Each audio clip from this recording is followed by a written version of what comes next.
मतलब क्या है, मौन हो गए। कोई आपके साथ कितनी भी क्रोध से बात कर रहा है, आप चुपचाप सुन रहे हैं, तो आपकी तरफ से फिर उत्तर कौन देगा? अगर आप चुप रह जाएंगे तो कौन उत्तर देगा? ये परब्रह्म परमात्मा, ये स्वयं उत्तर देता है।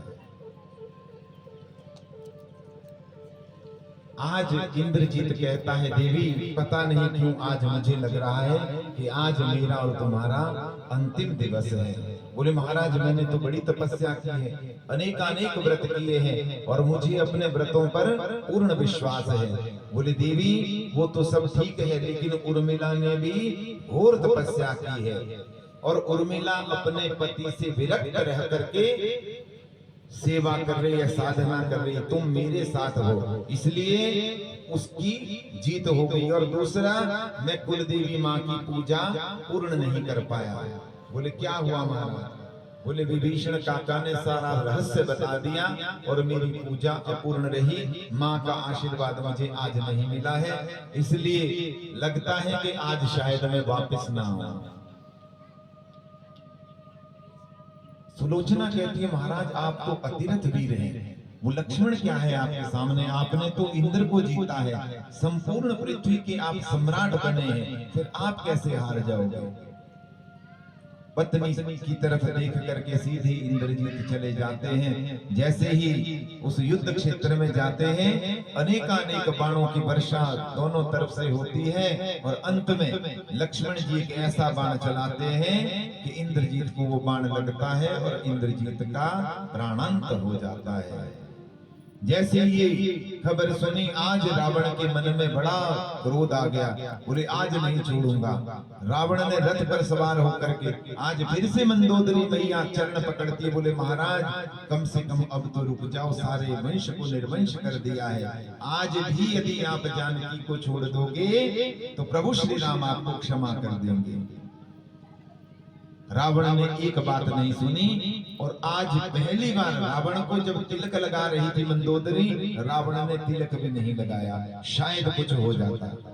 बिना तिलक के रावण गया युद्ध क्षेत्र में और जैसे युद्ध क्षेत्र में गया बड़ा भयानक युद्ध हुआ, कई दिनों तक युद्ध चलता रहा और अंत में प्रभु श्री राम के पास विभीषण आता है और विभीषण कहता है महाराज इसका अंत ऐसे नहीं होगा, इसके नाभि पर आप बाण चलाइए, उससे इसका वध हो जाएगा, वरना जितनी बार आप इसको मारते रहोगे ये दोबारा जीवित होता रहेगा। क्योंकि इसके 10 सिर थे, दशानन कहते थे, एक सिर को भगवान काटते हैं तो दूसरा आ जाता है, दूसरे को काटते हैं तो तीसरा प्रकट हो जाता है।